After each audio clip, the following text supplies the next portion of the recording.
Bem-vindo ao Conselho Consultivo. Estamos praticamente a uma semana da chegada da Troika a Portugal. Há dados novos sobre a execução orçamental. Não são muito bons do lado da receita. A receita caiu, nomeadamente a receita fiscal. Há boas notícias do lado da despesa. Tanto a despesa global como também a despesa com ordenados, aquilo que é designado normalmente a despesa com salários, tem vindo a cair. O investimento do Estado caiu de forma considerável também. Há aqui um trade-off entre receitas e despesas que é preciso analisar neste Conselho Consultivo, com um comentário sempre lúcido de Taoufik Rekibi, Mariana Abrantes de Sousa, Rogério Fernandes Ferreira e também Joaquim Miranda Sarmento. Agradeço aos quatro a vossa presença. Professor, começamos por olhar para a execução orçamental. Há boas e más notícias nesta execução orçamental. Queda dos impostos em 3,5%, receitas fiscais, de facto bem longe daquilo que era o objetivo do Governo de uma subida de 2,6% para este ano. E depois, do lado da despesa, tem vindo a registrar-se alguma quebra. Despesas de capital caíram 21,5%, mas obviamente aqui com o Estado a penalizar o investimento na economia. Os juros e encargos subiram quase 17% e as despesas com pessoal caíram 16%. Obviamente o efeito é sistémico, ou seja, a austeridade provoca a falta de receita e, de facto, os resultados anunciados, que precisam ainda explicar de uma forma pormenorizada, têm vindo a comprovar isso. E, obviamente, a solução, como referiu inicialmente, passará por duas medidas possíveis, embora exclusivas. Uma é flexibilizar o programa de ajustamento e permitir de reatar com o crescimento, reduzindo as medidas de austeridade. Outra é tomar mais decisões de austeridade, cobrar eventualmente mais impostos, penalizar eventualmente os rendimentos das pessoas e permitir chegar à meta em termos de déficit, mas que, por sua vez, do meu ponto de vista, era comprometer futuras metas nos próximos anos. Julgo que esta visita que se perspectiva da Troika vai ser decisiva, dependerá também da forma com qual o Governo conseguirá argumentar a favor de um reatar com o crescimento e com a flexibilização das regras que foram impostas. Isto também vai estar um pouco relacionado da política global que a própria União Europeia vai ter no seu seio, nomeadamente em relação à questão grega, em relação à Espanha, em relação à Itália. Parece-me que haverá aqui, digamos, umas medidas transversais que vão eventualmente abranger todos os países que estão em dificuldade. Parece-me que o desfecho é relativamente incerto, embora acredite que e espero que a solução não seja com base em mais medidas de austeridade, porque isto vai penalizar as pessoas e vai penalizar, acima de tudo, as empresas e a própria economia.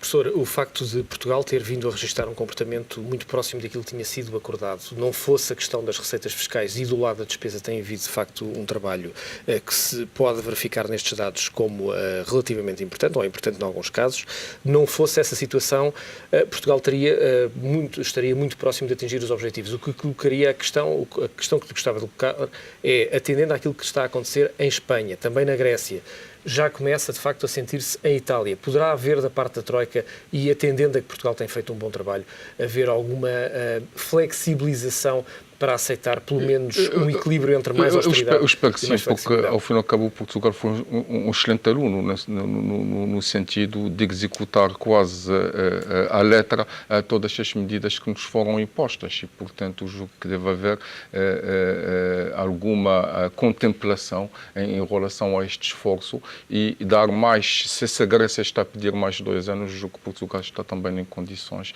em pedir mais flexibilidade. Mariana Abrantes de Sousa, que leitura faz destes dados que foram ontem divulgados? Bem, bom dia. De facto, uma coisa é tomar medidas, outra coisa são resultados. Eu acho que, do ponto de vista da Troika, eu abordaria, avaliaria as duas coisas por separado. E pelo que eu vejo nas notícias, é isso que está a ser feito. Não, porque uma coisa é essa, se estão a tomar as medidas necessárias e possíveis e urgentes e essenciais. E depois, à parte, tem que se avaliar se os resultados são exatamente conforme previstos. Porque, e essas coisas, eu acho que essa avaliação deve ser feita em duas partes, porque a economia é um ser vivo e, portanto, é muito difícil às vezes prever. A própria Alemanha, neste momento, foi surpreendida com um superávit no primeiro semestre. O primeiro superávit de 0,6% orçamental na Alemanha desde 2007, que não só é surpreendente, como é quase vergonhoso, porque...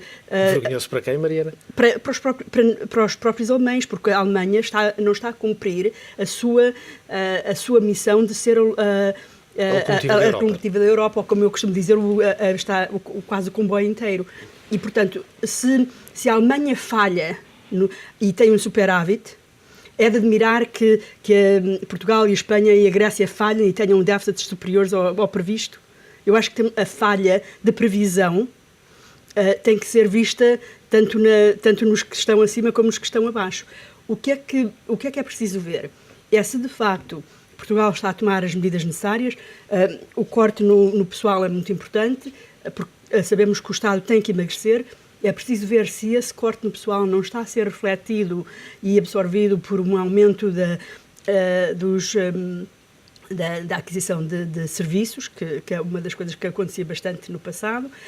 Portanto, eu acho que a análise tem que ser feita muito rigorosa nas medidas tomadas, se estão a ser tomadas as medidas certas e se as medidas que estão a ser tomadas são as medidas certas e possíveis e necessárias e talvez um bocadinho agressivas.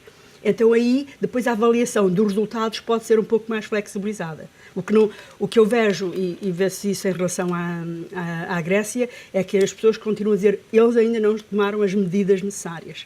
Não é o que está a acontecer em Portugal. Em Portugal, o que eu tenho visto é que, de facto, nós temos tomado o grosso das medidas necessárias. É um bocadinho ainda uma no cravo, outra na ferradura, mas talvez sejam mais no cravo que na ferradura.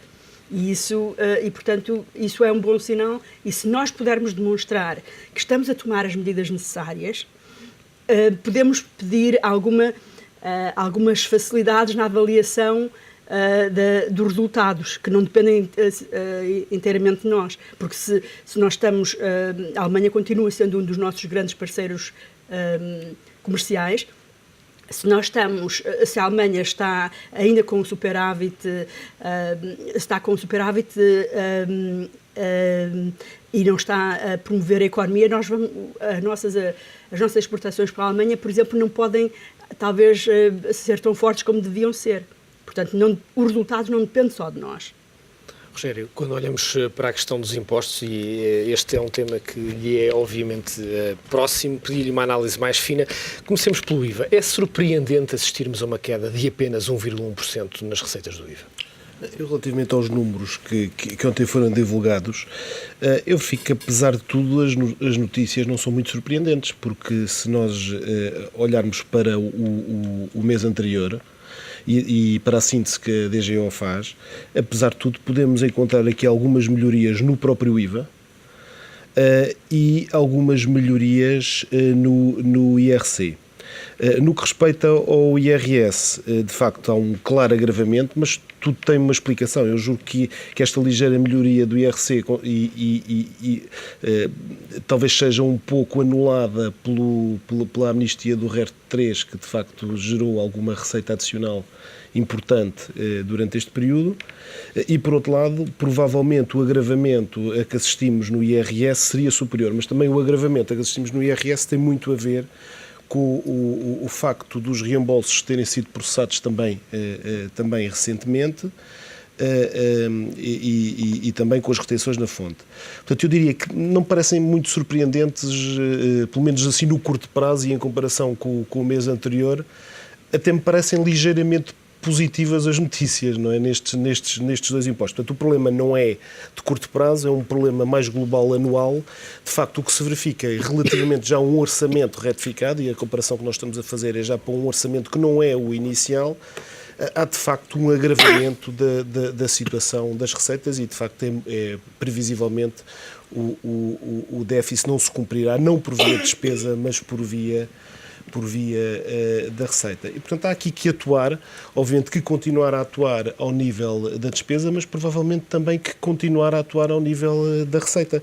Eu não sei até que ponto estes números não refletem também, de alguma forma, fruto, obviamente, do agravamento das taxas e do agravamento das taxas, alguma fuga fiscal que é preciso, obviamente, ser combatida.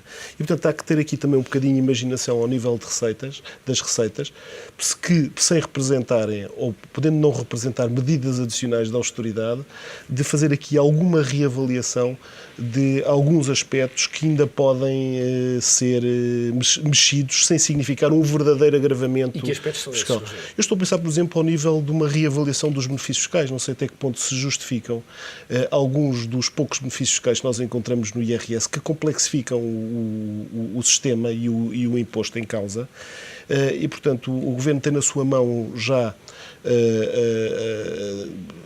vários relatórios sobre a reavaliação dos benefícios fiscais, que eu julgo que era uma boa oportunidade de se fazer. Admito até, com alguma coragem, que se possa fazer alguma mexida nas taxas do IVA, não propriamente no sentido de as agravar, mas precisamente no sentido até de reduzir a taxa normal do IVA. Mas isso implicava, de facto, uma filosofia um bocadinho diferente das taxas e provavelmente um caminhar para uma taxa única. Portanto, mesmo ao nível das receitas, sem medidas de austeridade adicionais, acho que é possível fazer alguma coisa. Seja como for, como o déficit não se resolve apenas por via da despesa, uma vez que há este problema na receita fiscal, se a via de resolução for exclusivamente a via fiscal, acho que vamos ter um problema, porque provavelmente não nos vai bastar uma sobretaxa de 3,5%, nem sequer uma sobretaxa de 7%, por uma razão muito simples, é que para atingir os 2 mil milhões que se torna necessário, que se tornam necessários em função da decisão do Tribunal Constitucional para o ano, isso implicaria, obviamente, uma taxa, se compararmos com a receita adicional gerada pela sobretaxa do ano anterior, uma taxa de 7%. Mas nós não nos podemos esquecer que há mais desemprego. E, portanto, provavelmente a taxa tem que ser também ligeiramente superior. E, portanto, estaríamos a falar de valores de acréscimo só ao nível do IRS da ordem dos 8%, o que me parecem absolutamente impensáveis. Rogério, há pouco colocava-lhe a questão do IVA, porque, como vemos na execução orçamental, caiu a cobrança 1,1% face ao homólogo, mas de acordo com os últimos dados divulgados relativamente ao consumo, com uma forte quebra do consumo. A questão não é surpreendente, eu pego um bocadinho a pergunta que lhe fiz há pouco, não é surpreendente esta queda ser apenas de 1,1%? Repare, o que estava previsto no orçamento retificativo, salvo erro, era 11, qualquer coisa, não é? Portanto, de facto, a quebra prevista é de facto abrupta. Ou seja, 12% face a esse o que é valor. certo é que no mês passado a síntese de execução orçamental tinha uma quebra superior, salvo erro, de 1,8%. Exatamente. Portanto, apesar de tudo, o que eu quero só significar é que de um mês para o outro há alguma ligeira melhoria, o que de certa forma é um bom sinal. Agora, obviamente, que a quebra abrupta do IVA tem um significado concreto. Há, de facto,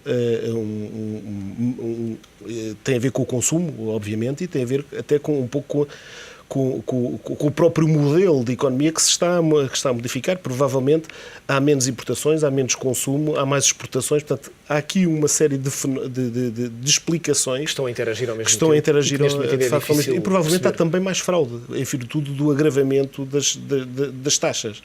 Portanto, há aqui 4 ou 5 fatores que naturalmente explicam, mas que não nos deixam de preocupar e de implicar a procura de soluções alternativas que não vão ter de passar, que não podem passar, pelo menos exclusivamente pela via da receita. Joaquim, quando olhamos para o lado da despesa, há de facto aqui um trabalho que tem vindo a ser feito, que tem aqui resultados, 16,1% no corte das despesas com pessoal, nas despesas de capital 21,5%, mas obviamente isso terá efeitos também naquilo que é o investimento do Estado na economia. Que leitura faz destes valores? Bom dia, Rui. A despesa corrente primária está, de facto, a comportar-se um bocadinho melhor do que aquilo que o Orçamento de Estado previa. O Orçamento de Estado previa 3%, despesa corrente primária, que exclui juros, está a cair 3,5%. Os juros não estão a aumentar tanto, embora o pagamento de juros seja muito sazonal em contabilidade pública e, portanto, não é fácil medir essa variável. No entanto, olhando, por exemplo, às despesas com pessoal, vemos que as remunerações certas e permanentes se reduziram em 750 milhões, mas 650 milhões são efeito do corte de subsídios que para o ano não vai existir. Portanto, a melhoria, mesmo nas despesas com pessoal, é mais conjuntural do que estrutural. É mais conjuntural, quer dizer, 70% a 80% dessa melhoria é efeito dos subsídios e, portanto, o que coloca, de facto, dúvidas se isto tem sido tão eficaz como por vezes é apregoado. Mas, de facto, a despesa, pelo menos em pública, e é importante ter a noção que estamos a falar... não estamos a falar de todo o universo de conta para efeitos do déficit, portanto, falta saber o que é que se passa nas entidades que estão fora. E estamos a falar de despesa numa lógica de caixa e não de compromisso, portanto, o que está a ser pago.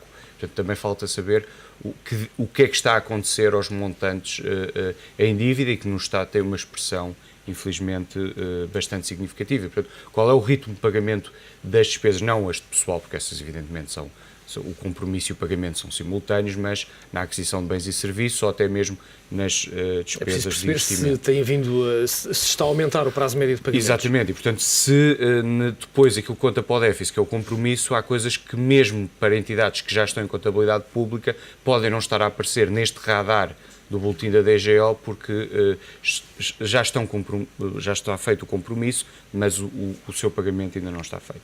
Mas, de facto, do lado da despesa, as coisas estão a correr ligeiramente melhor este ano, embora com a questão de, no próximo ano, ter que se repor os subsídios à função pública e aos pensionistas. De facto, o problema é do lado da receita. E aí é que eu considero que a evolução da atividade económica não explica totalmente a evolução da receita. Quer dizer, é verdade que a atividade económica está a cair, 3,5%, de acordo com as previsões que existem.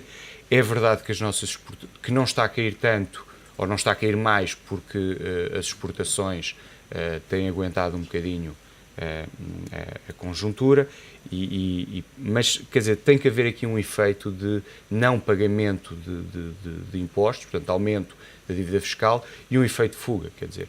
E esse efeito não me parece que vá melhorar nos próximos meses, quer dizer, todos nós temos a percepção que em setembro há um conjunto de microempresas que não vão reabrir e, portanto, o IVA trimestral do último trimestre, que é cobrado em fevereiro, mas que ainda conta para efeitos do déficit neste ano, provavelmente vai se agravar. E, portanto, face à brutal subida das taxas, passagem de 21 para 23 e a subida de uma série de produtos de 6 para 23, esta quebra não deixa de ser algo surpreendente, quer dizer, há aqui uma mudança estrutural, por um lado positiva pelo efeito das exportações, mas por outro lado negativa pelo efeito do aumento, do possível aumento da fuga aos impostos. Há aqui uma mudança estrutural que está a escapar aos modelos económicos e que é muito parecida com aquela que aconteceu em 2009 e, portanto, quer dizer, já temos aqui uma possibilidade de explicação, como dizia o Sr. Professor, do que é que se estará a passar para a receita estar a cair desta forma. Professor, vamos avançar para o segundo tema da nossa agenda, tem que ver com a Europa. A Hollande está há 100 dias à frente da presidência francesa, Merkel continua, de facto, também a ser preferida por os alemães, enquanto a Hollande, ao contrário, está em queda livre nas sondagens, mas também dá uma sensação, em termos de voz, de equilíbrio face a uma voz alemã na Europa. O que é que, entretanto, se passou na França? Ontem, se não estou em erro, a popularidade de François Hollande estava a 49%, ou seja, houve uma quebra da ordem de 5 pontos face ao mês de julho. Que, entretanto, já tinha registrado uma quebra faz ao mês de julho. Exatamente, nos meses de julho. Portanto, há uma quebra acentuada ao longo dos últimos meses. Evidentemente, eu acho que isto tem a ver um pouco com as promessas eleitorais, primeiro, que foram feitas pelo François Hollande. Algumas foram cumpridas e que levantam sérias dúvidas. Refiro-me particularmente à idade da reforma e também ao aumento do salário mínimo francês, face aos problemas da competitividade da própria economia francesa. Em segundo lugar, relativamente aos compromissos que assumiu em relação à Europa e que, afinal, verificou-se que não tem força suficiente para poder as implementar. Os Eurobond, a questão da própria reestruturação da política do Banco Central Europeu o próprio reatar com a competitividade, com uma nova política que tem alguma dificuldade em arrancar. Penso que isto tudo associado aos níveis de desemprego, associado às deslocalizações, associado ao encerramento das empresas, associado aos movimentos sindicais, associado também a uma violenta, diria, oposição neste momento ao governo de Sarkozy. Penso que isto tudo se conjugou para fazer com que o François Hollande tivesse os resultados que está a ter.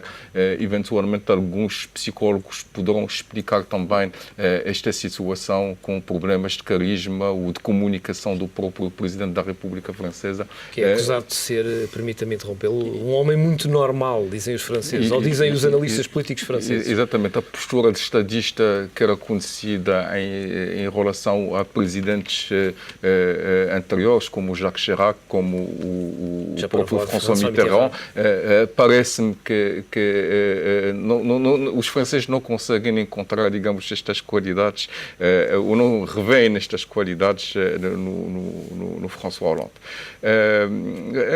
A Alemanha, evidentemente, a Angela Merkel está a beneficiar de uma certa popularidade, primeiro porque, em termos relativos à saúde da economia alemã, está em melhor situação face a outros países da União. Este superávit acaba por ter um impacto positivo na própria opinião pública alemã. A própria postura da Merkel no que se refere às linhas de orientação da União Europeia, a sua relativa inflexibilidade em relação ao conjunto de pontos que ela considera como essenciais, também estão a ser bem vistos por a própria Alemanha, e parece-me que a Alemanha também tem chegado à conclusão que a Angela Merkel tem um estilo de comunicação e de relacionamento com o eleitorado e com o povo alemão que é extremamente positivo. Parece-me que isto tudo faz com que, por um lado, temos uma perca de popularidade, por outro lado, temos um ganho de popularidade. Isto, evidentemente, poderá mudar nos próximos tempos, face, digamos, às decisões importantes que a União Europeia vai ter que tomar, nomeadamente relativamente à questão grega, não é? Porque eu acho que a Grécia, hoje, na prática, está fora do euro, não é? Na medida em que todos os capitais já de lá saíram. Agora, é preciso saber se politicamente devemos a manter ou não. Parece-me que aqui um aspecto que é muito importante, que está a ser um pouco omitido nas análises, é a questão da segurança regional, porque a Grécia hoje, fora do euro, é um problema em termos de segurança que vai nascer, porque nós não sabemos qual será o cenário político futuro. Professor, nós temos 2 minutos e meio a dividir pelos 3, por isso pedi-lhes, para um tema que é complexo, uma breve frase. O que é que podemos esperar em setembro sobre a Europa, Mariana? Bem, eu acho que esta questão da popularidade divergente, em que a Angela Merkel está a subir e o François Hollande está a descer, reflete uma divergência insustentável nas fortunas europeias. E eu acho que as coisas provavelmente, para mim, as coisas ainda estão a piorar na Europa, porque não é sustentável que os países tenham sempre um superávit externo superior e os outros inferior. Cada vez maior de alguns países. Um afastamento cada vez maior, e eu acho que isso é um grande risco. A Grécia está na bancarrota, não, pode ou não estar dentro do euro. Para mim, o estar dentro do euro, eu não vejo a importância da moeda da Grécia, vejo a importância da Grécia não ter uma saída para a sua dívida. E, portanto, eu acho que o mês de setembro vai ser o mês de grandes decisões, e eu temo que não sejam decisões positivas, que sejam ainda decisões que aumentem a divergência em vez de promover a convergência. Rogério. Eu acho que as perspectivas também, pelo menos no curto prazo, são negativas. O François Hollande cumpriu agora 100 dias do governo, julgo que ontem, e portanto, justifica a tal sondagem, mas julgo que a situação francesa se está, de facto, a agravar. Aliás, isto é demonstrado no déficit, que está à volta dos 4,5%. e também as medidas que tem assumido, digamos, no Estado francês, como no governo francês, julgo que não são as adequadas para um mundo globalizado que estamos a viver. Por seu turno, na Alemanha, gostaria que a Angela Merkel tomasse medidas de fogo mais europeu e que podem ser também medidas internas, nomeadamente permitindo algum poder de compra adicional aos alemães que permita, de alguma forma, atenuar um pouco os efeitos que se estão a sentir nos outros países europeus. Joaquim, em 30 segundos.